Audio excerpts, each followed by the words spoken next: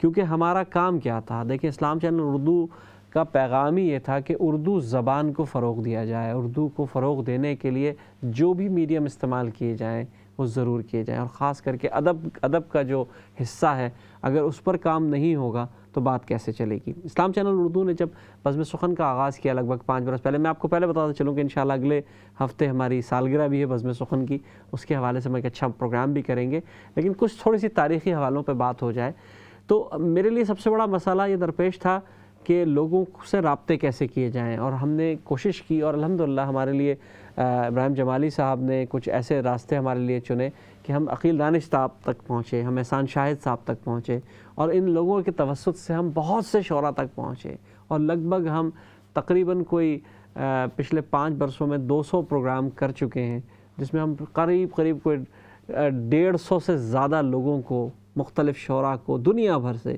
اس programme میں لا چکے ہیں۔ تو یہ سب آپ کی مہربانیوں سے، آپ کی محبتوں سے اور آپ کے خلوص سے، اور اسلام چینل اردو کی بھرپور ٹیم کی ڈیڈیکیشن کی وجہ سے ہوا ہے۔ تو ہماری دعائیں، آپ اسی طرح ہمارے لیے دعائیں کرتے رہیں بزم سخن کے لیے، اسی طرح کہ یہ اسی طرح چلتا رہے، کیونکہ ہمارا مقصد صرف ایک ہے، اردو زبان و ادب کا فروغ۔ تو انشاءاللہ ہماری کوشش ہوگی کہ ہم اگلے ہفتے ایک بھرپور پروگرام لے کر آئیں اور آپ کو بتائیں کہ بزم سخن نے یہ 5 سالہ سفر کیسے طے کیا۔ دوستو، عموماً دعائیں ہی کام کرتی ہیں، ورنہ انسان تو بس خطا کا پتلا ہے۔ خطائیں بھی بہت ہوئی ہیں، اس پر بھی ہم آپ سے معافی چاہتے ہیں، لائیو شو تھا، لیکن اگلے ہفتے آپ سے ملاقات ہوگی۔ اپنا بہت خیال رکھیے گا۔ السلام علیکم ورحمۃ اللہ وبرکاتہ۔